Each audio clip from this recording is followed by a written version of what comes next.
Good morning, good afternoon, good evening, or good midnight.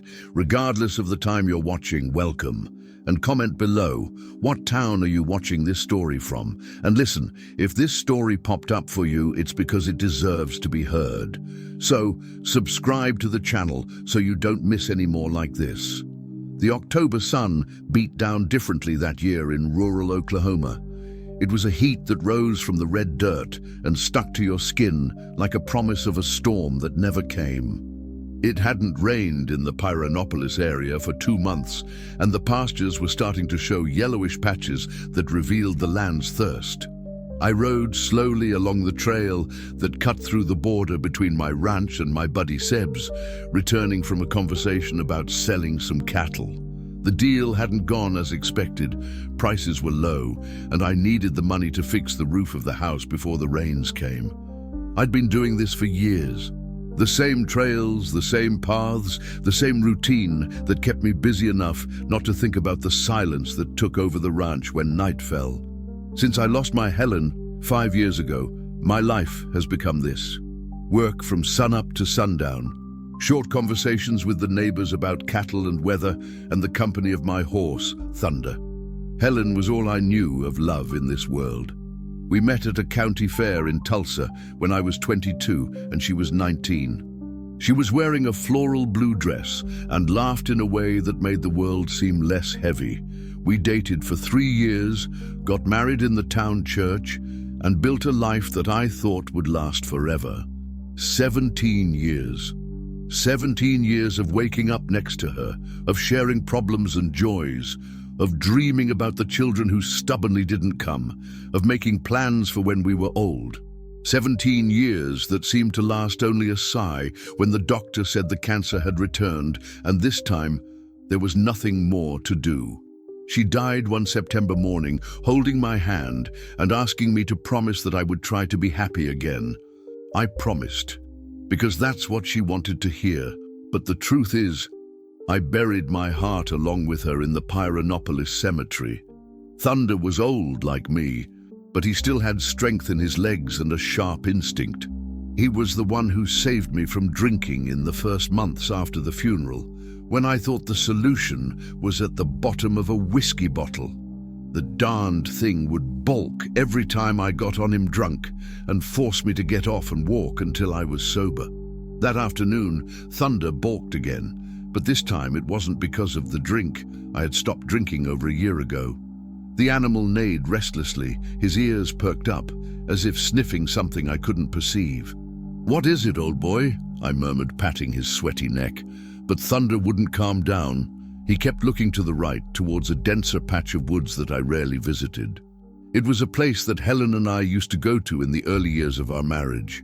She liked to pick wildflowers there, said they were the prettiest on the ranch. It had been 3 years since I set foot in that place. All right, I grumbled, pulling the reins to the side. "Let's see what's got you so crazy." The trail narrowed as we entered the woods. Dry branches cracked under the hooves, and the smell of damp earth mixed with the sweet aroma of ripe pecans. Crickets chirped in the tallest trees, and every now and then a mockingbird called out from somewhere I couldn't locate. That's when I saw her. Sitting on a large rock between exposed roots and dense foliage was a young woman. Young couldn't have been more than 20 years old. Her light dress was dirty with dirt and torn at the hem. Her feet were bare and wounded, and she hugged her knees as if trying to protect herself from the whole world. When she heard me arrive, she raised her face. Eyes red from crying pierced me like a blade. They weren't the eyes of someone who was lost. They were the eyes of someone who had been abandoned.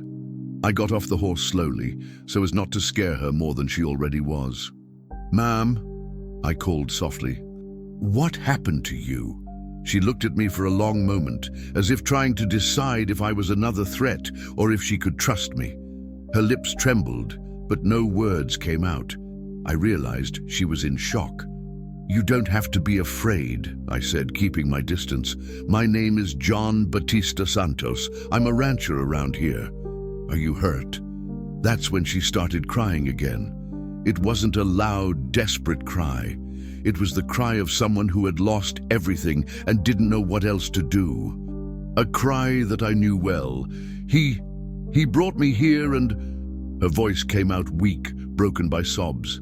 Said he was going to get water from a spring, but he didn't come back. The blood boiled in my veins. I had seen a lot of bad things in life. Cattle rustlers, people without character, men who beat women. But abandoning a defenseless person in the middle of the woods was something that turned my stomach. "Who brought you here, Mom?" "My husband," she replied, and the word came out as if it burned her throat. I looked around. The sun was already low, and that area was known for the rattlesnakes that came out to hunt at the end of the day. There were also cougars, although it was rare for them to appear. No one should be there alone, especially a defenseless young woman. "How long have you been here?" "I don't know. He left when the sun was high. It must have been 4 hours, maybe more. And 4 hours sitting on that rock, alone, waiting for a man who had decided to abandon her. The cruelty of it left me speechless." "What's your name?" "Mary. Mary Conception." "Mary, I'm John. Listen, you can't stay here. It's getting dark, and this place is dangerous after dark. Come with me." I held out my hand to her slowly, as if I were dealing with a wounded little animal. She hesitated, looking at my hand as if it were the most precious thing in the world. When she finally accepted it, I felt her fingers tremble. They were freezing despite the heat. "Where are you going to take me?" "To my house. There's a clean room, hot food, a safe place for you to rest and decide what to do." "But I don't know you." "No, you don't. But I know abandonment, Mary. I know the feeling of being lost in the world. And I know that sometimes we need to trust strangers because there's no one else." I helped her onto the horse, riding behind her so she would feel safe. She was light, weighed less than she should for a woman her age. All the way back to my ranch, she didn't say a word. She just leaned slightly against me, as if afraid that I might also disappear.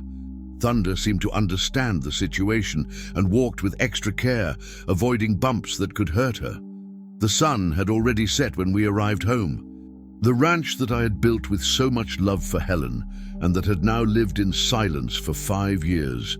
The main house was simple but solid. 3 bedrooms, a large living room, a large kitchen with a wood-burning stove, a porch overlooking the pasture. Everything built with hardwood and a lot of sweat. "You can stay here as long as you need," I said, helping her down. "There's a clean guest room, and I'll prepare something for you to eat." She looked at me with a mixture of gratitude and suspicion, as if she couldn't believe that someone could be kind without wanting something in return. "Why are you doing this? You don't even know me." I looked at her, at those eyes that carried a pain that I knew well, the pain of being abandoned, the pain of losing faith in people. "Because everyone deserves a place to sleep in peace," I replied. "And because sometimes God uses us to do what's right." I showed her the guest room, a simple room with a double bed, a small closet and a window overlooking the backyard. It had been the room we prepared for the son who never came. "There are clean clothes in the closet," I said. "They were my wife's. They might fit you." "Your wife?" "She died 5 years ago, but her clothes are still in good condition. Helen would want someone to make good use of them." Mary touched one of the shirts hanging as if it was something sacred. "She won't mind." "No, Helen had a good heart. She would understand." I left her to change and went to the kitchen to prepare something for us to eat. It had been a while since I cooked for 2 people. In recent years, my diet had been reduced to the basics: rice, beans, meat from time to time, black coffee and stale bread. But that night I made an effort. I fried some eggs, heated up the beans left over from lunch, made fresh coffee, and toasted bread on the griddle. Nothing too elaborate, but made with care. When Mary appeared in the kitchen wearing one of Helen's shirts and a skirt that was a little big on her, she looked like a different person. Her clean face revealed delicate features, and her hair, now loose and brushed, fell in soft waves over her shoulders. "Are you hungry?" I asked. "Very," she admitted. "I haven't eaten anything since early." We served the dishes and ate in respectful silence. She ate slowly, but with the hunger of someone who had gone without. I watched discreetly. She was too thin, had deep, dark circles under her eyes, and her hands trembled slightly when she picked up the fork. "Where are you from, Mary?" "From Tulsa. I was born and raised there." Tulsa was about 2 hours away, a small town known for its Route 66 and its gathering place. "And your husband? Is he from there too?" Her face closed up immediately. "Tony's from Oklahoma City. He showed up in Tulsa about 6 months ago, said he was doing business in the area. He was handsome, talked nice, had a new car." "How did you meet?" "At Sunday Mass. My mom introduced me to him. Said he was a good catch, that he had money, that he could give me a better life than the one I had." "And you got married quickly?" 3 months after the first date. He insisted, said he didn't want to wait, that when you find the right person, you don't need to waste time. I noticed the bitterness in her voice. It was the voice of someone who had believed in promises that turned out to be false. "Do you want to tell me what really happened today?" Mary stopped eating and stared at the plate for a long moment. When she raised her eyes, they were full of tears again. "Can I trust you?" "You can. The marriage wasn't what I imagined. In the first few days, Tony was affectionate, attentive, but then he changed. He became cold, distant. He said I was stupid, that I didn't know how to behave in the city, that I embarrassed him in front of his friends." "Did he hit you?" "No, he never laid a hand on me. But sometimes words hurt more than slaps. I knew that truth well. Helen never said a harsh word to me in 17 years of marriage, but I had seen men destroy women with verbal cruelty. And today? What happened today? Last night he came home different, more nervous than usual. He said we needed to talk, that he had something important to tell me. I thought he was going to apologize, that he was going to say he loved me again. But that wasn't it. No. This morning he said he wanted to take me to see a pretty place in the woods. Said it was a surprise, that we were going to make amends. I believed him. I always believed in him." Her voice faltered, and she needed a moment to compose herself. "We drove for almost 2 hours. He knew the way well, as if he had been there before. When we got to that place, he helped me down and said there was a beautiful spring further on, that he was going to get fresh water for us to drink. And you stayed on the rock waiting." "I stayed. He kissed me on the forehead, said he'd be right back, and left. I waited. I waited so long. I called out to him until I was hoarse. When it started to get dark, I understood that he wasn't coming back." "Mary, do you have any idea why he did this?" She looked at her own hands, intertwined on the table. "I don't think he ever really loved me. I think he married me out of, I don't know, maybe on a whim, maybe to prove something to someone. And when the novelty wore off, he realized he had made a mistake. But why didn't he ask for a divorce? Why abandon you like that? Because that way, he doesn't have to take responsibility for anything. He doesn't have to explain anything to anyone. I simply disappear." The coldness of her analysis impressed me. She was a young woman, but she seemed to have learned about human cruelty in a way that no one should have to learn. "Does your family know where you are?" "My mom died last year. My dad never cared much about me. I have an older sister, but she moved to Denver after she got married. We haven't spoken in years." "And Tony's family?" "His mother never liked me. Said I wasn't good enough for her son, that he deserved someone with more education, more money. I'm sure she's happy now." We were silent for a few minutes. I processing the story I had just heard, she probably reliving every painful moment of that sham of a marriage. "Mary," I said finally, "you're going to stay here as long as you need. It could be a week, it could be a month, it could be as long as it takes for you to recover and decide what you want to do with your life. I don't have how to pay. I didn't ask for payment. I just asked that you rest, eat well, and remember that not everyone in this world is as bad as that man." She smiled for the first time since I met her. A shy, hurt, but genuine smile. "Why are you being so good to me?" Because I've been lost too, Mary. After Helen died, I spent a lot of time thinking my life was over. If it weren't for the kindness of some people, neighbors who brought food, friends who came to talk, I don't know if I would have gotten out of the hole. Do you still miss her? Every day. But I learned that missing doesn't mean that life has stopped. Helen always said that if something happened to her, I couldn't bury myself with her. She said I had to keep living, helping other people, being useful in the world. She seems to have been a wise woman. She was.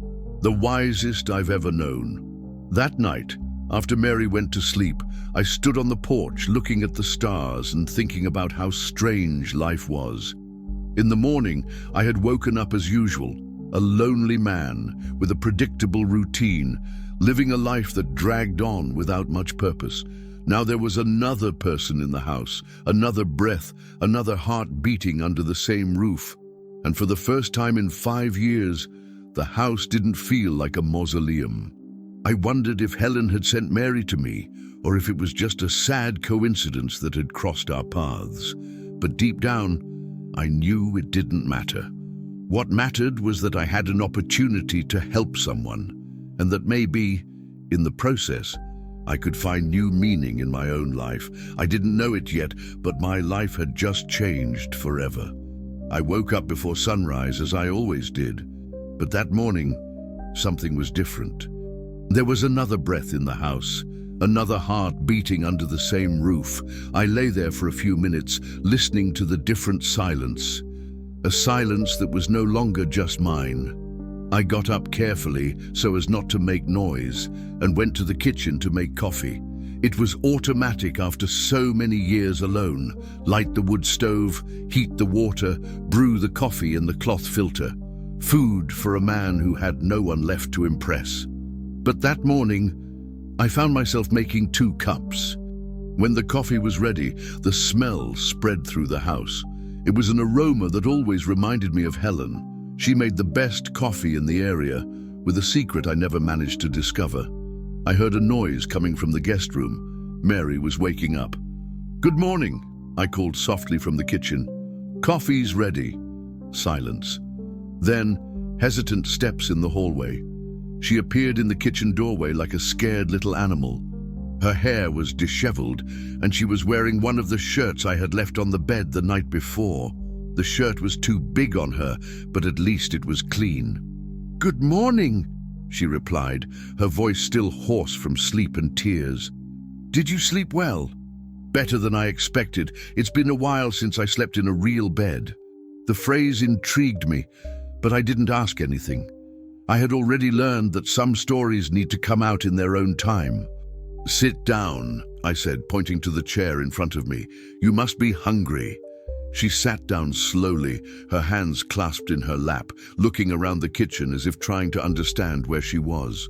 It was a simple kitchen, a wood stove that I had installed myself, a solid wood table that I made in the early years of marriage, shelves with jars of groceries, an old refrigerator that still worked well. Nothing luxurious, but everything clean and organized. I poured the coffee into the blue mug that Helen liked, the only colorful one left from the set we won as a wedding gift. For myself, I took the cracked white mug that I'd been using for years. "Thank you," she murmured when I placed the cup in front of her. "Do you like sugar?" "A little." I placed the sugar bowl on the table and watched as she stirred the coffee. The movements were delicate, almost ceremonious, as if she were afraid of breaking something. "Did you grow up on a ranch?" I asked. "No, my family always lived in the city. My dad had a small mechanic shop, and my mom sewed for people. We never had much, but we always had enough." "And you? What did you do for work?" "I helped my mom with the sewing. I also took care of the house of a rich family in the city, Mrs. Carmen Oliveira. She was demanding, but she paid well and taught me a lot about how to take care of a house right. I made scrambled eggs and toasted bread on the griddle. The smell filled the kitchen in a way that hadn't happened in years. When I put the plate in front of her, I saw her eyes sparkle.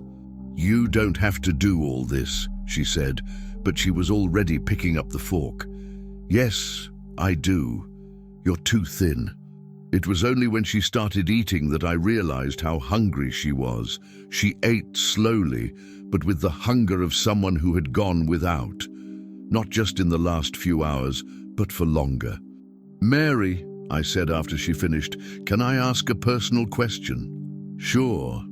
"Have you always been this thin?" She looked at her own hands, as if the answer were written on her fingers. "No. When I got married, I weighed about 20 pounds more. But in these last few months, I don't know, I lost my appetite. Tony kept criticizing everything I did, including the way I ate. He said I ate like a hillbilly, that I embarrassed him when we went out to dinner. The anger started to simmer in my chest again. A man who puts down a woman is the worst kind there is. Here you eat the way you want, when you want, and as much as you want, I said. And if anyone has anything to say about it, they'll have to talk to me first. She smiled, and it was the second time I had seen that shy but genuine smile. "Thank you, John. Really. You don't need to thank me. It's the least any decent person would do." We spent the rest of the morning talking about simple things. She told me about Tulsa, about the life she led before she got married, about the dreams she had when she was younger. I talked about the ranch, about the cattle, about the challenges of running a property alone. "Have you never thought about getting married again?" she asked at one point. "No, Helen was unique. I don't believe you can love like that twice in a lifetime. But you're still young. You must be, what, in your early 40s? 47, and you're right, I'm still young, but my heart has aged along with the loss.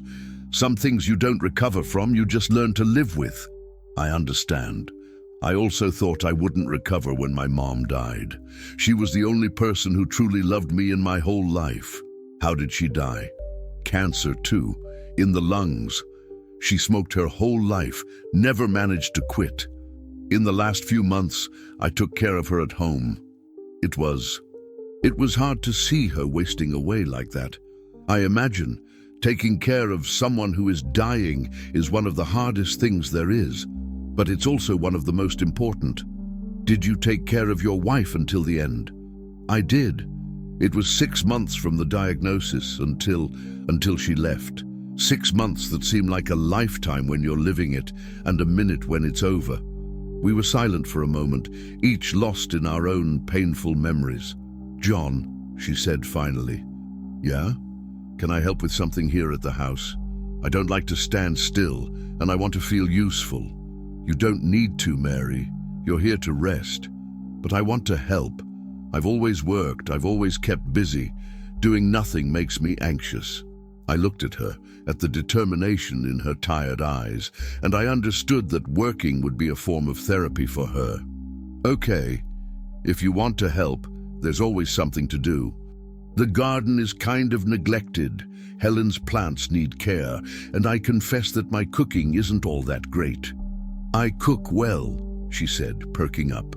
"My mom taught me, and at Mrs. Carmen's house I learned some different recipes. Then it's settled. You take care of the house and the food, and I take care of the cattle and the pasture. And about money. Forget about money for now. You're not here as an employee, you're here as a guest, as someone who needs help and who can help too." That afternoon, Mary started to move around the house. First, she went to the garden, which really had been abandoned since Helen's death. Then she went to see the ornamental plants, rose bushes, hibiscus, some flowers whose names I never knew exactly. I stood watching from the porch while I took care of the leather of Thunder's saddle. There was something therapeutic in the way she moved in the earth, how she touched the plants carefully, how she spoke softly to them while watering. "Your wife's plants are thirsty," she said when she returned to the porch. "Yeah, since she died, I only water them when I remember, which isn't very frequent. Can I take care of them?" "Sure." Helen would be happy to know that someone is taking care of her garden. What was she like? The question caught me off guard. It had been a while since someone had asked about Helen in such a direct and interested way. Helen was, how to say, She was light. When she entered a place, the place became happier. She laughed at everything, made friends with everyone, had infinite patience to deal with people. Was she pretty? She was the most beautiful woman I've ever seen in my life. But it wasn't just physical beauty. It was a beauty that came from within, from the way she saw the world, how she treated people, how she found reason to be grateful even when things were difficult. You were very happy. We were. We didn't have much money. The ranch only gave us enough to live on, but we were happy. Helen said that happiness wasn't in what we had, but in what we did with what we had. She was right. She was. She was always right.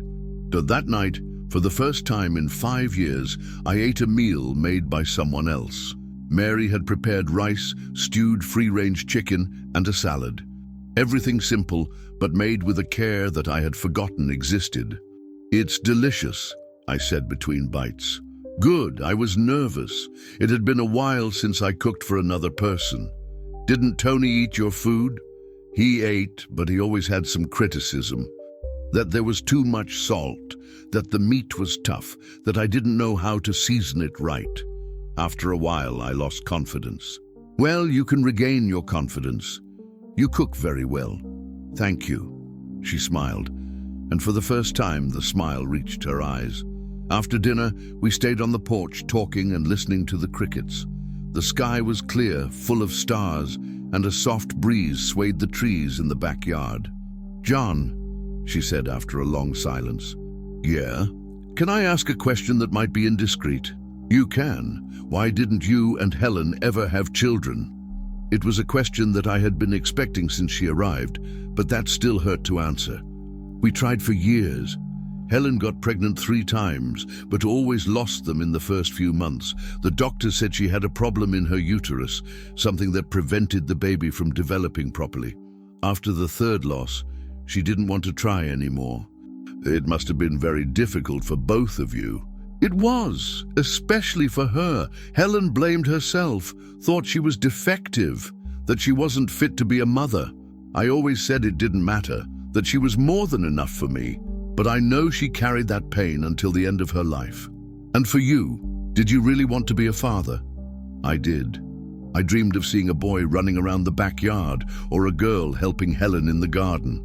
But I learned that life doesn't always give you what you want. Sometimes it gives you something different, and you have to learn to be happy with what you have."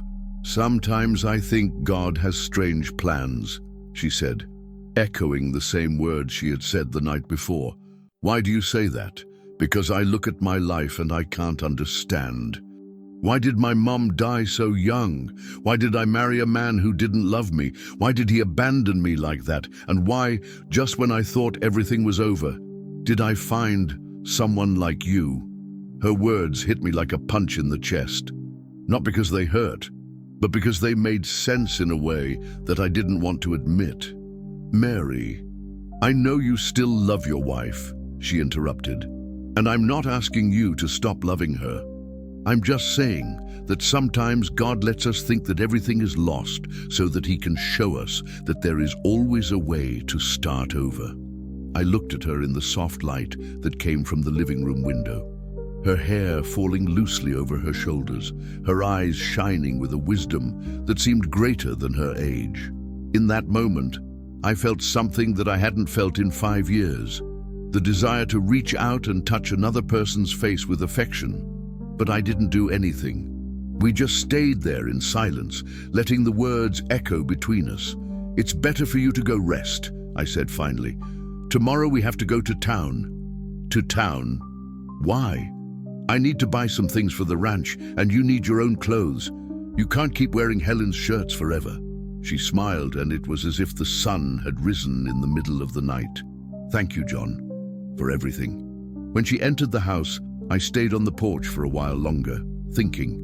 There was something in the way she spoke of the future, as if it were natural that we would be together in the coming days, weeks, months, as if we had already decided that, without even talking about it. And maybe we had. The days that followed were the strangest and at the same time the most comforting that I had lived since Helen's death. Mary was gaining confidence little by little, like a flower that blooms again after a hard frost. In the morning, I already found her in the kitchen trying to help with the coffee. In the afternoon, she took care of the plants that Helen had planted and that I had left half abandoned. On the third day, I surprised her humming softly while sweeping the yard. "What song is that?" I asked, leaning against the door jamb. She stopped immediately, her cheeks reddening. "Sorry, I didn't mean to bother you. You're not bothering me at all. It's been a while since I heard music in this house. It's a song my mom used to sing when I was little, about a woman who planted flowers where only thorns grew. I thought it was pretty. I thought it suited her." Mary had a knack for things around the house. She cooked better than me, knew how to make that cornbread that melted in your mouth, had a good hand for plants, and managed to remove stains from clothes that I had already given up on. But what caught my attention the most was her kindness.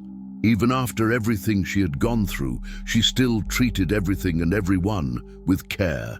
Even Thunder, who was distrustful of strangers, let her pet him.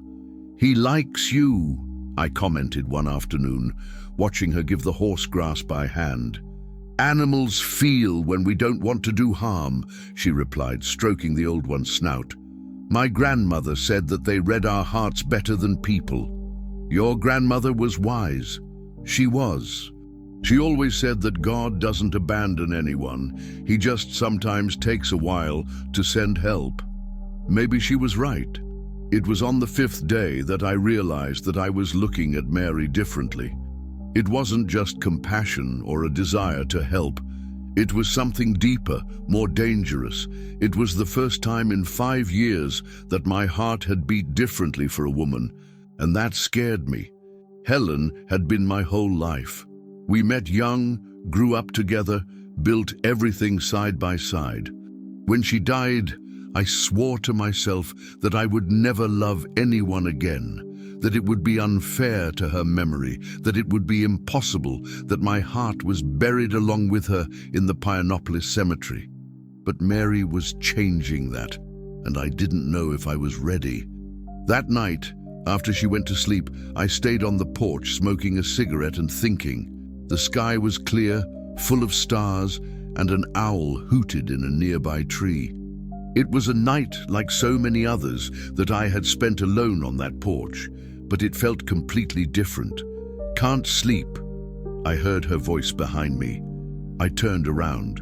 She was in the doorway barefoot, wearing the nightgown that I had given her, one of the ones left over from Helen, but that I had never managed to donate. "Sometimes sleep doesn't come," I replied. "What about you?" "I had a nightmare. I dreamed that I was on the rock again, and the snakes were getting closer." I put out the cigarette and stood up. "Come here, sit down." She came closer and sat in the chair next to me. The moon was full, illuminating the pasture with a silvery light. We were silent for a while, listening to the crickets and the wind in the trees. "John," she said softly. "Yeah?" "Can I ask a question about your wife?" "Sure." "How did she die? I mean, I know it was cancer, but what were the last days like?" The question caught me off guard. Usually, when someone touched on the subject of Helen, I changed the subject or gave a short answer. But with Mary, it was different. Maybe because she also knew the pain of loss, or because there was a sincerity in the question that disarmed me. Helen found out she was sick soon after she turned 30, breast cancer. At first, the doctor said the chances were good, that if it was discovered early. I stopped, feeling my throat tighten. But it wasn't discovered early enough. "Did you fight the disease?" "We fought. She did chemotherapy, radiation, surgery. We sold half the cattle to pay for the treatments. We traveled to Oklahoma City, to Denver, consulted several doctors. For a while it seemed like it was going to work, but it didn't. No. After 2 years of fighting, the cancer came back. And this time, it came back strong. The doctors said there was nothing more to do, that it was a matter of time." "How did you deal with it?" Helen dealt with it better than me. She said she wasn't afraid of dying, that her fear was leaving me alone. She spent the last months worried about me, making plans for after she left, forcing me to promise that I would continue living. And she died at home? She died in the room we shared for 17 years, in the bed that I made myself when we got married. I was holding her hand when she left. She fell asleep and didn't wake up again. Mary was quiet for a moment, processing what I had told her. It must have been very difficult for you. It was. The first months after the funeral were the worst of my life. I didn't know how to get out of bed, how to eat, how to continue. I thought about giving up everything, selling the ranch and going somewhere where no one knew me. What made you change your mind? A conversation I had with Pastor Anthony there in Pyrenopolis. He told me something I'll never forget, that the best way to honor those we love is to continue being the person they loved. Helen loved me because I was hardworking, honest, because I took good care of the land and the animals. If I gave up all of that, I would be giving up who I was. And it worked? More or less. I went back to work, to taking care of the ranch, to living a routine. But it was a mechanical life, you know, without joy, without purpose beyond survival. And now? I looked at her face illuminated by the moon. Now, for the first time in 5 years, I wake up in the morning without feeling that weight in my chest. For the first time, I hear laughter in my house, smell good food, see Helen's plants being cared for with care. John, I know you still love your wife, she said, repeating the words from the previous conversation. And as I said, I'm not asking you to stop loving her. But do you think it's possible to love two people at the same time? One who is gone and another who has arrived? The question left me speechless. It was exactly what I was feeling, but I couldn't admit it even to myself. I don't know, I replied honestly. I never thought about it. I think it's possible, she said softly. I think our heart has no limit.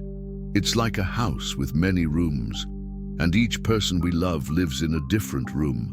Where do you get these ideas? From life, from pain, from the conversations I had with my mom when she was sick. She said that when we truly love, that love doesn't end when the person dies. It stays stored in a safe place in our heart, and that doesn't stop us from loving other people in different ways. We were silent for a while longer, each lost in our own thoughts. The wind swayed the trees, and far away, a dog barked on some neighboring farm. Mary, I said finally. Yeah? Thank you. Why? For making me remember that I'm still alive. She smiled, and in that moonlight it seemed like the most beautiful thing I had ever seen. It's better for you to go back to bed, I said. Tomorrow we have to wake up early to go to town. Okay. Good night, John. Good night, Mary. When she entered the house, I stayed on the porch for a while longer, thinking about what had happened in that conversation. For the first time since Helen's death, I had talked about her without feeling only pain. I had also felt gratitude, affection, good memories. And for the first time, I had admitted to myself that it was possible, yes, to love again. But I still didn't know that our first trip to town together would bring a discovery that would change everything. A discovery that would test everything we were building and that would force us to make decisions that neither of us was prepared to make. Fate still had many surprises in store for us. The trip to Tulsa took almost 2 hours in my old pickup truck. Mary was quiet for most of the way, looking out the window at the passing landscapes. Pastures dried up by the drought, barbed wire fences, some farms scattered across the plains, small villages with simple houses and a church in the center of the square. It was the first time she had left the property since she arrived, and I noticed a growing anxiety as we approached the city. "Are you nervous?" I asked when we entered the urban area of Tulsa. "A little. It's been a while since I've seen other people, and I'm afraid of running into someone I know." "You don't need to worry. Tulsa is big enough for us to go unnoticed, and if we meet someone, you don't owe anyone an explanation." "Yeah, You're right. I parked in front of Mrs. News's clothing store, which I had known since I was a child. She was a woman of about 60 years old, a fervent evangelical, but with a good heart and a sharp tongue. She knew half the city and knew about the life of the other half. "John Battista," she exclaimed when we entered, setting aside the magazine she was leafing through. "What a surprise. It's been a while since I've seen you around here, and who is this pretty young woman?"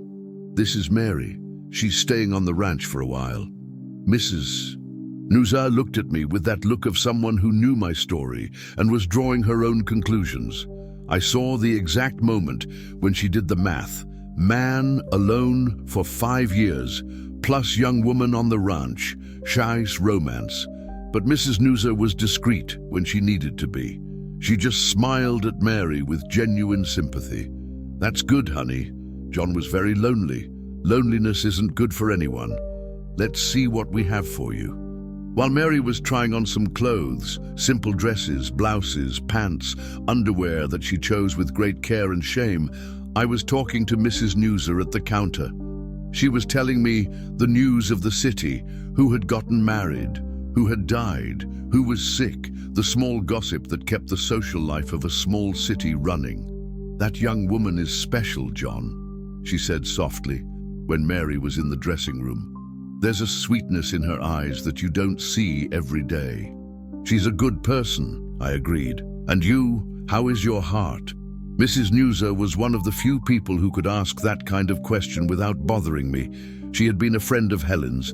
She had been at the funeral. She had seen me in the worst moments after the loss. "It's different," I admitted. "Different how?"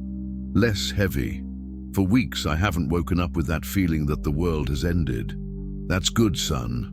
Helen was a saint, but she wouldn't want you to bury yourself with her." It was when Mary came out of the dressing room that everything changed. She was wearing a light blue dress, simple but pretty, with a thin belt that marked her waist. But it wasn't the dress that caught my attention, nor hers. It was the way the fabric marked her body, revealing a curve that wasn't there the week before. Mrs. Nusa realized it at the same time as me. "Honey," she said softly, approaching Mary with the experienced look of someone who had raised 4 children, "can I ask a somewhat personal question?" "Sure, Mrs. Nusa. Are you expecting a baby?" The world stopped. Mary turned pale, looking at her own body in the mirror as if it were the first time she had really seen it. Her hands went automatically to her belly, as if wanting to confirm what her eyes were seeing. I don't know," she stammered. I hadn't thought about it." "When was your last period, dear?" Mary counted on her fingers, her eyes filling with tears as she did the math. I was standing behind her, seeing everything through the reflection in the mirror, feeling the ground slip from under my feet. 2 months, maybe more, but I thought it was the stress, the nerves of everything that happened. "It could be stress," said Mrs. Nusa, with the wisdom of someone who had seen it all in life. "But it could also be a baby. There's a clinic nearby. They do the test, and in a few hours we'll be sure." I felt like I had been punched in the stomach. Mary was pregnant, probably by the husband who had abandoned her, by the man who left her to die in the woods. "John?" Mary called, turning to look at me. "Are you okay?" "I'm fine," I lied. "Let's do the test, it's better to be sure." The walk to the clinic was the longest of my life. Mary walked next to me in silence, her hands trembling. I didn't know what to say, what to think, how to react. My mind was racing between contradictory feelings: protection for her, anger at the cowardly husband, fear of what this would mean for both of us. "John," she said when we arrived at the clinic door. "Yeah, if it's true, if I'm expecting a child, will you still want me to stay in your house?" The question pierced me like a spear. I looked at that woman who had arrived broken in my life and who now perhaps carried within her a piece of the man who had destroyed her. "Let's do the test first," I replied, trying to buy time. "Then we'll talk about it." The nurse was kind and professional. She explained the procedure, collected the blood, said that the result would be out in a few hours. We left the clinic, and walked through the central square of the city, neither of us knowing quite what to do with those hours of waiting. "Want to sit over there?" I pointed to a bench under a leafy tree. We sat side by side, watching the life of the city pass by. Children playing in the square, street vendors offering corn on the cob, people going to and from work, retirees playing dominoes in the shade. Normal life, simple life, life that seemed impossible at that moment. "John," Mary said after a long silence. "Uh-huh. If it's true, I'll leave." I turned to look at her, surprised by the firmness in her voice. "Why?"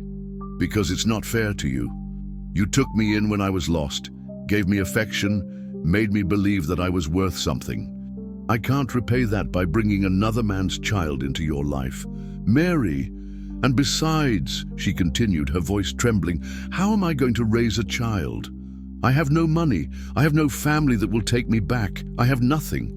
How am I going to give a child a good life? And how do you think you're going to manage alone, pregnant in the world? I don't know, but I can't be a burden on your life. You've already done too much for me."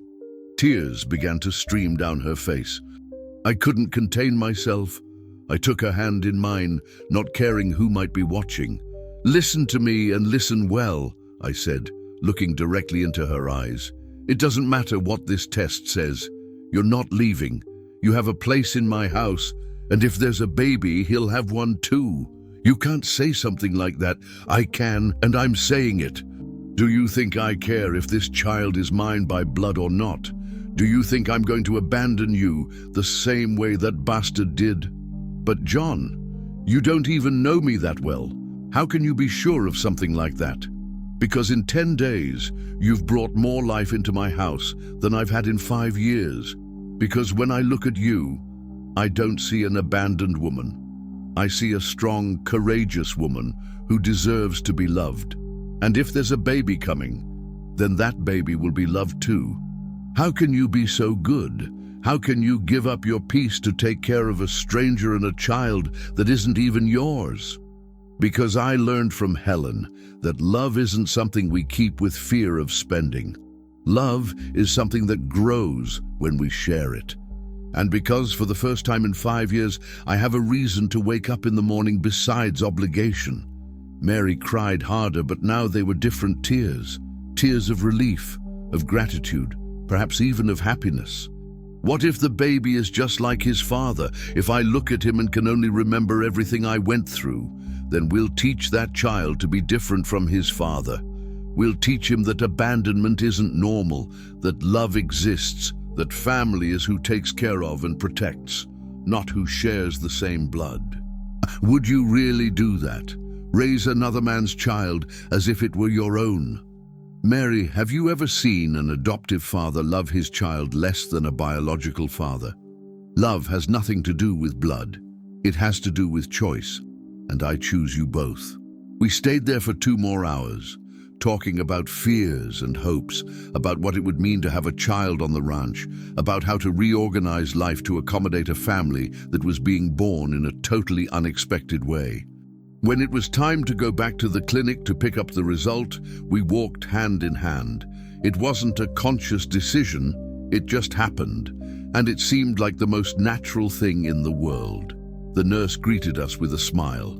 "Positive," she said, handing over the paper. "Congratulations, you're going to be parents." Mary closed her eyes and held my hand tightly. I looked at the paper, at those words that changed everything, and felt a strange mixture of fear and joy. Fear, because I didn't know if I would be a good father. Joy, because, for the first time since Helen's death, the future didn't seem like a frightening void. "How many weeks, doctor?" I asked. From what the patient told me about her last period, she must be about 2.5 months, almost 3.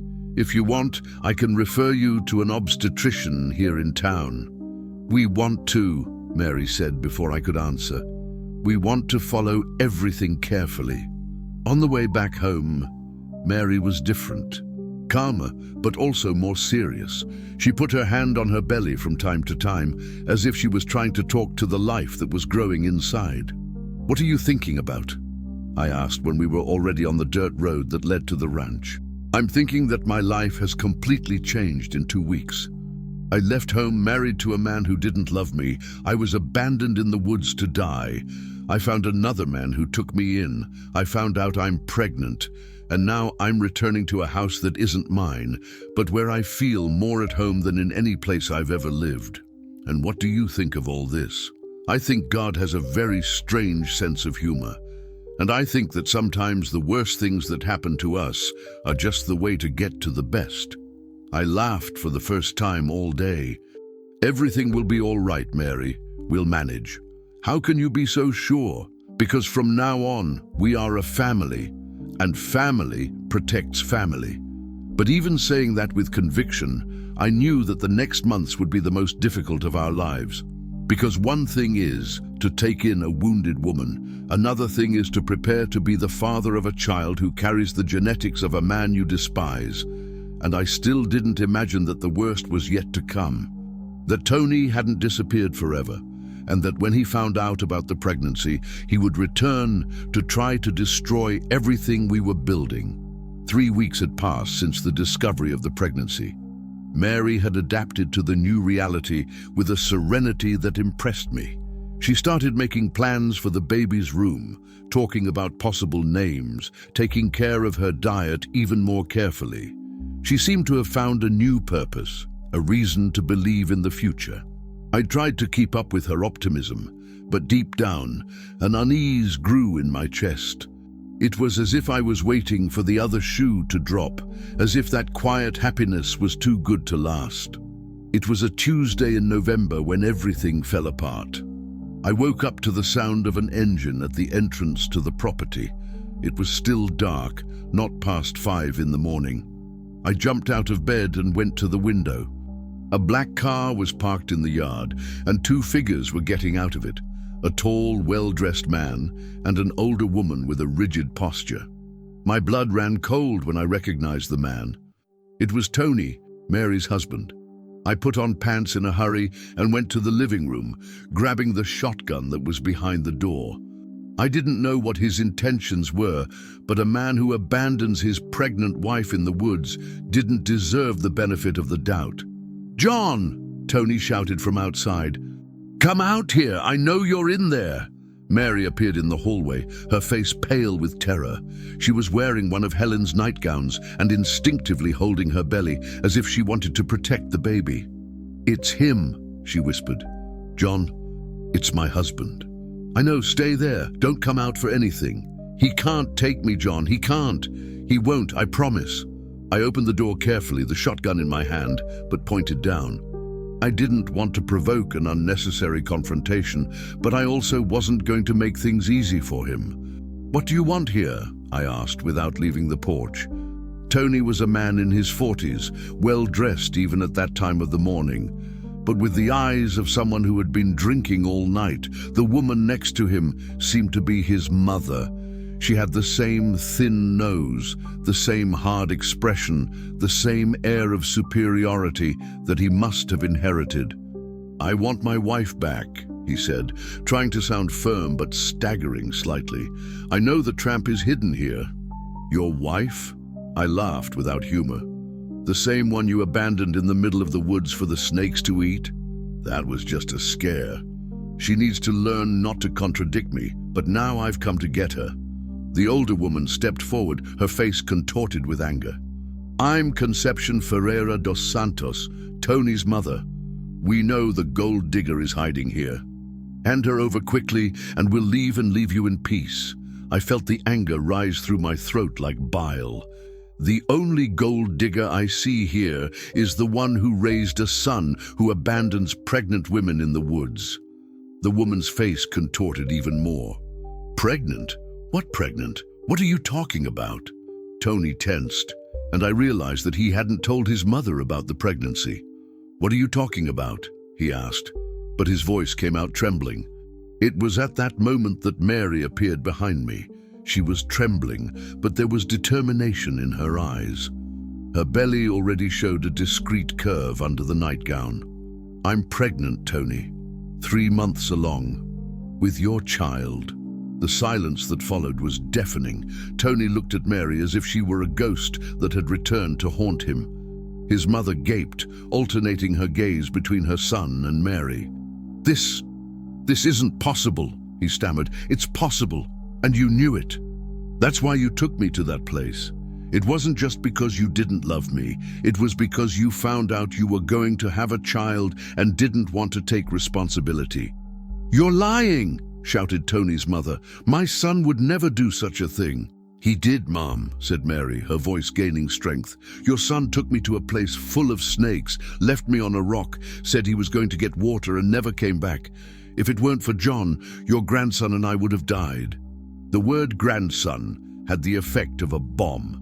Conception turned livid. "Grandson," she shouted. "That one isn't going to have any grandson of mine. Tony, you heard what I said before coming here. Solve this once and for all." It was then that I understood what was really happening. They hadn't come to get Mary. They had come to force her to get rid of the baby. "Mary," I said without taking my eyes off Tony, "go back inside." "No," she replied firmly. "I'm not going to hide." "I'm tired of hiding." "Mary," said Tony, trying a different approach, "you have to be reasonable. Think carefully about what you're doing. How are you going to raise a child without a father, without money, without anything?" "She's not going to raise it alone," I replied. "She's going to raise it with me." "With you?" He laughed scornfully. "And who are you?" "Some rancher who found a lost woman and thought he was going to get something easy. I'm someone who knows what responsibility is. Something you clearly don't know." "Responsibility," his mother interjected. "His responsibility is to his family, to the future, to the business. He can't ruin everything because of an affair." "Affair?" Mary stepped forward. "We were married, in church, before God." "A marriage that was a mistake," said Tony. "I was confused. You deceived me." "I deceived you?" Mary's voice rose an octave. "You're the one who lied from day one. You're the one who said you loved me, that you wanted to build a family with me." "I never said I wanted children." "You did. On our honeymoon, you talked about having many children, about seeing me pregnant, about how good it would be to have a big family. I was being nice, saying what you wanted to hear." The cruelty of those words fell on us like a bucket of cold water. Mary wavered as if she had been slapped. "So it was all a lie?" she asked, her voice broken. "All of it?" "It wasn't a lie. It was a mistake. Mine and yours. I thought you were different, more mature, that you knew how to avoid these complications." "These complications?" I repeated, feeling the anger explode in my chest. "You're talking about your own child." "It's not my child," he shouted. "It can't be. She must have slept with someone else, with you, probably." That was the limit. I moved towards him, but Mary held me by the arm. "He's not worth it," she said. "He's not worth it." "Listen here, Tony," I said, controlling my voice with effort. "You have 10 seconds to get off my property, and if you come back here, you won't leave walking. You can't threaten me. I'm a lawyer. I know my rights." "What rights? The right to abandon a pregnant woman? The right to try to force an abortion?" "The right of a husband over his wife," shouted the mother. "Mary is no longer anyone's wife," I said, putting my hand on her shoulder. "And if you don't leave here now, I'm going to call the police and tell them the whole story. I'm sure they'll be interested to know about attempted murder." "Attempted murder?" Tony tried to laugh, but the sound came out forced. "Who's going to believe a story like that? Everyone who knows this area and knows what place you chose to abandon her. Everyone who knows that you left a pregnant woman alone in the woods on purpose. You have no way to prove anything." "I don't need to prove it. I just need to spread the story. In a small town, reputation is worth more than any proof. How long do you think you'll last as a lawyer when everyone knows what kind of man you are?" Tony and his mother looked at each other. They knew I was serious, and they also knew that in rural communities, certain things are not forgiven or forgotten. "This isn't over," Tony muttered, returning to the car. "For me, it's been over for a long time," replied Mary, her voice firmer than I expected. "And you," said Conception, pointing her finger at Mary, "don't think you're going to get anything from my family. You won't see a penny of ours." "I don't want anything from you," said Mary. "I just want you to leave me alone." "You can be sure we will. You're dead to us." "Good," she said, surprising everyone, including me. "Because you've been dead to me for a long time." We stood on the porch until the car disappeared down the road. Only then did Mary collapse. She didn't sit down. She didn't cry. She simply stood there, trembling, looking at the horizon as if she still didn't believe that they had left. "It's over," I whispered, pulling her close. "They're gone." "But what if they come back? What if they try to force me to?" "They won't be able to. I won't let them. And now they know you're not alone. John, did you realize what happened here? You put yourself between me and my husband. You took on a fight that wasn't yours." "It was my fight. Because you're my family now, you and this child, and we protect family." "How can you be so sure? You haven't known me that long." "I know enough. I know enough to know that you're the best thing that's happened in my life since Helen died. I know enough to know that I want to spend the rest of my days taking care of you and this child. Even knowing that this child will always be a reminder of what he did to me?" "No," I said, placing my hands on her face. "This child will be a reminder of how strong you are, of how you managed to turn something bad into something good. It will be a reminder that true love has nothing to do with blood." That morning, sitting on the porch watching the sun rise after the storm, I understood that I had crossed a line that had no turning back. I was no longer just taking in an abandoned woman. I was taking responsibility for her and the child she carried. I was choosing to be a father, to be a husband, to be a family. And for the first time since Helen's death, I felt complete again. But Tony had left a threat in the air, and I knew men like him. Proud, vengeful, used to getting what they wanted. He may have left that day, but I doubted he would accept defeat so easily. The storm had passed, but other clouds were already forming on the horizon. 2 weeks after the confrontation with Tony, our life had found a new and deeper rhythm. Mary blossomed in a way that left me amazed every day. Her belly grew slowly but constantly, and she talked to the baby every night before going to sleep. I would stand at the door of the room listening to her soft conversations, talking about the father the child was going to have, about the ranch where he was going to grow up, about the love that awaited him. And every time she said, "your father," she was referring to me. We had gone to the doctor in Tulsa twice since the discovery of the pregnancy. Dr. Henry was an experienced obstetrician in his 50s who knew the region and the difficulties of rural families. He said that Mary was healthy, that the baby was developing well, and that with basic care, there was no reason to worry. "First pregnancy always makes us anxious," he had said at the last appointment. "But she's strong, young, and has someone to take good care of her. The baby will be born perfect." Father. He had called me father, and I hadn't corrected him. Mary was also different in relation to me, more affectionate, closer. Sometimes I caught her looking at me with a smile that I didn't know how to interpret correctly. Other times, she would touch me during conversations or hold my hand when we were sitting on the porch. They weren't exactly romantic gestures, but they were gestures of intimacy, of trust, of something that was growing between us as slowly as the baby in her belly. It was on a Thursday in December that the second storm arrived. Mary had spent the morning helping in the garden, humming as she always did. The heat was strong, but she insisted on maintaining her routine of taking care of the plants. I was repairing a fence in the back pasture when I heard a scream coming from the house. A scream of pain and despair that chilled my blood. I dropped everything and ran. I found Mary in the bathroom, sitting on the cold floor, her face contorted with pain and her legs wet with blood. A lot of blood. "John," she cried, holding out her hands to me, "the baby. I think I'm losing the baby." My world collapsed. I picked her up in my arms without thinking twice and took her to the pickup truck without even bothering to grab anything else.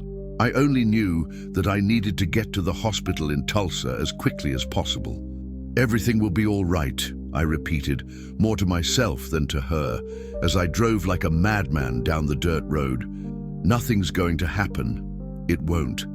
"What if I lose the baby, John?" she moaned in pain, squeezing my hand with a strength I didn't know she had. "What if I lose our child?"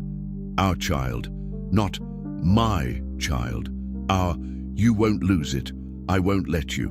I won't let you lose anything else in life." The trip to Tulsa were the worst 40 minutes of my life. Mary moaned in pain beside me, sometimes losing consciousness for a few seconds, waking up in panic and squeezing my hand as if it were the only solid thing in a world that was collapsing. "John, if anything happens to me, nothing's going to happen. But if it does, I want you to know that these last months have been the best of my life.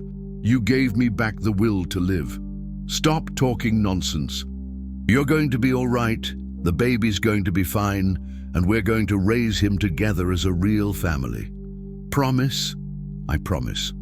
At the hospital, everything was very fast. Doctors, nurses, stretcher, running around. They told me to stay in the waiting room while they took Mary for the exams. I tried to argue, said it was my right to be there, but they were inflexible. I stayed there for 3 hours. 3 hours walking back and forth, smoking cigarette after cigarette in the small hospital garden, making promises to God that I didn't even know if I could keep. "If she's all right, I'll marry her in church," I murmured, looking at the sky. "If the baby survives, I'll be the best father this child can have. Just don't let me lose them, please." When Dr. Henry finally appeared, my heart almost stopped. His face was serious, tired. "Mr. John?" he called. "That's me. How is she? And the baby?" "Your wife is fine," he said, and I didn't correct the identification. "And the baby too." I felt my legs weaken with relief. "It was a common bleeding in the second trimester," he explained. "Scary for you, but not necessarily dangerous. Her uterus is still adapting to the baby's growth, and sometimes that causes some bleeding. But is everything okay now?" "It is. The baby's heart is beating strong. The size is normal for the gestational age. She'll need absolute rest for the next 2 weeks, and we'll monitor her more closely, but both she and the baby are out of danger." "Can I see her?" "Of course. Room 205. But she's still under the effect of the sedative, so she may be sleepy." Mary was lying in the hospital bed, pale but smiling. When she saw me, her eyes filled with tears of relief. "The baby is all right," she said, even before I asked. "I know. The doctor told me." I sat in the chair next to the bed and took her hand, which was warm now, no longer cold and trembling like on the trip. "You gave me a terrible scare." "Sorry. I was scared too. I thought I was going to lose everything again." "You're not going to lose anything. Never again, I promise." "John, when I was in there doing the exams afraid of losing the baby, I understood something." "What?" "That I love you." The words came out so naturally that for a moment they didn't register in my brain. When I finally understood what she had said, I felt like I had been electrocuted.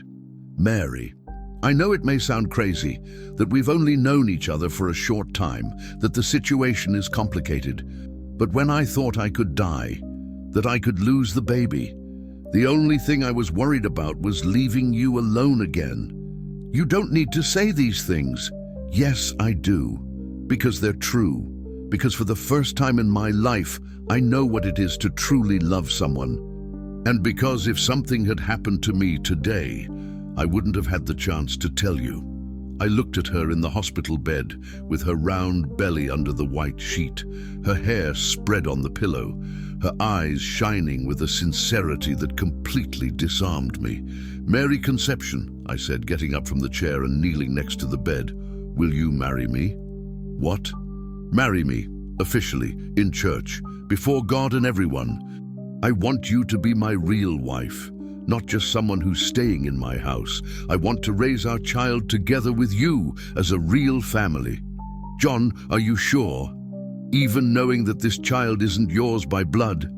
This child is mine by heart, and that's worth more than any blood. So will you?"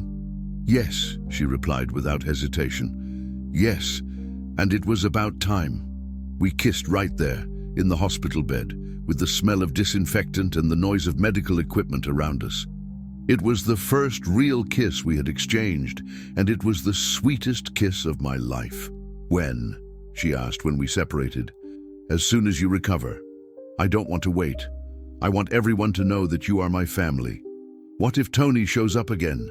"If he shows up, he'll find a constituted family, a father determined to protect his wife and his child.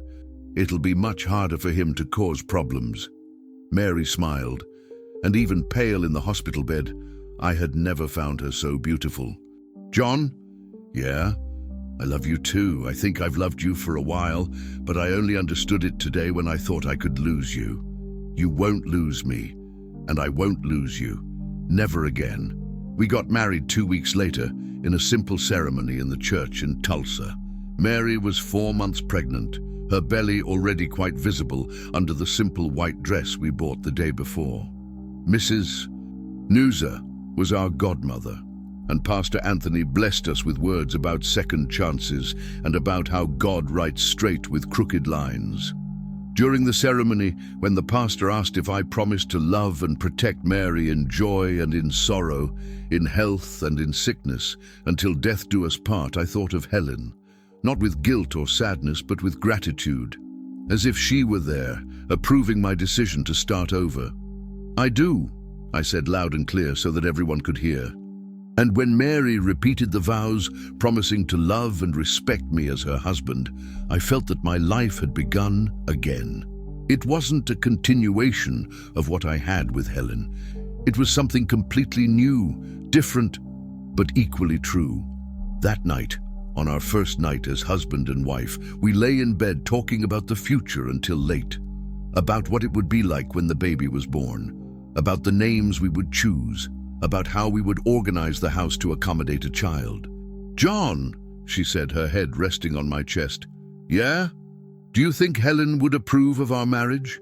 It was a question that I had been asking myself since we decided to get married, but that I had never dared to answer honestly. "I think so," I said after thinking for a while. "Helen always said that true love wants the good of the loved one, even if it's good away from us. She made me promise that I would try to be happy again. I think she would be happy to know that I managed to keep the promise. Do you think it's possible for a person to have two great loves in life? Now I know it is, because I love you differently from how I loved Helen, but not less. It's as if the heart had two rooms, each furnished in a different way, but both full of love. That's beautiful. That's true." 5 months later, on a May morning, our son was born. John Peter Santos, a name we chose together in a tribute to me and to her grandfather, who had died when she was a child. When the doctor placed that little boy in my arms, I cried like I hadn't cried since Helen's funeral. But they were different tears. They were tears of someone who had found a new meaning to live, of someone who had discovered that it was possible, yes, to love again. John Peter had his mother's light eyes, his small and delicate nose, and a strong cry that echoed through the maternity ward. When Mary held him for the first time, she whispered in his ear, "This is your father, my love, the man who saved us." "No," I corrected, kissing both of their foreheads. "You're the ones who saved me." Today, 3 years later, I wake up every day to the sound of laughter coming from the kitchen. Mary sings while preparing coffee. She discovered the secret that Helen used, a pinch of cinnamon powder, and John Peter runs around the yard trying to catch the chickens, laughing when they run away, cackling. At night, the three of us sit on the porch watching the stars, and I tell my son the stories that my father used to tell me. Stories about the land, about the animals, about the importance of being honest and hard-working. John Peter listens with wide eyes, asking questions that sometimes catch me off guard. "Dad, why are the stars so far away from us?" "So we don't forget to dream big, son." "Dad, why is thunder so old?" "Because he's lived a lot. He's seen a lot. That's why he's wise. Dad, did you meet my mom when she was a baby? No, son. I met your mom when she was already a beautiful young woman who needed help.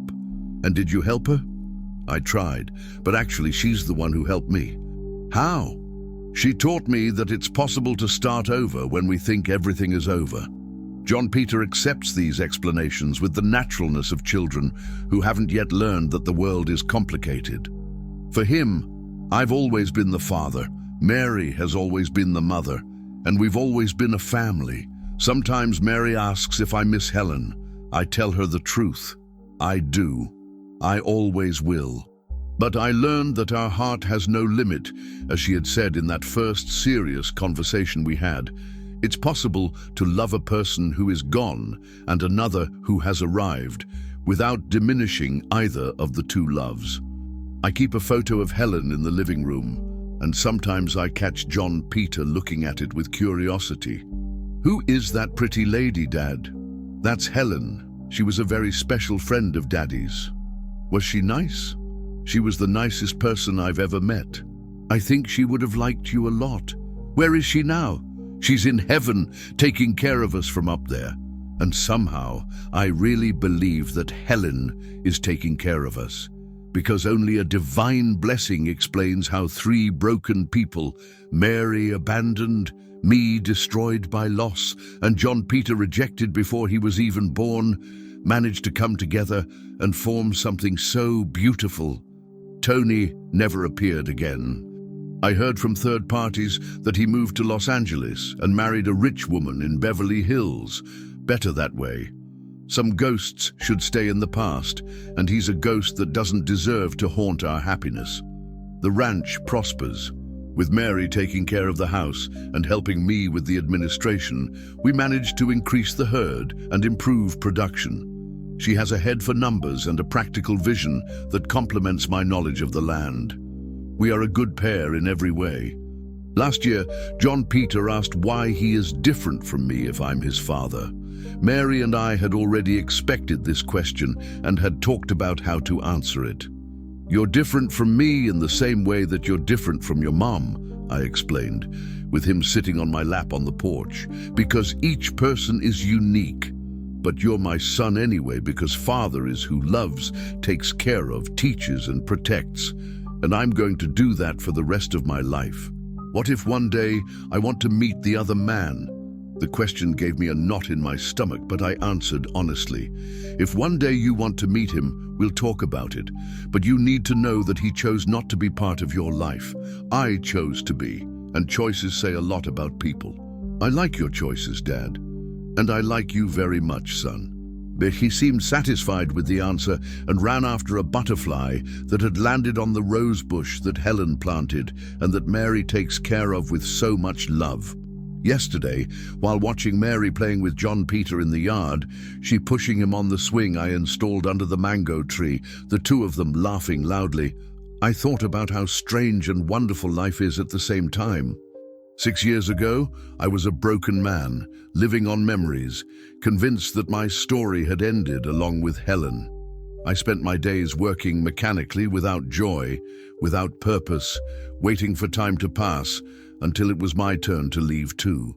Today I know that some stories don't end, they just make room for others to begin.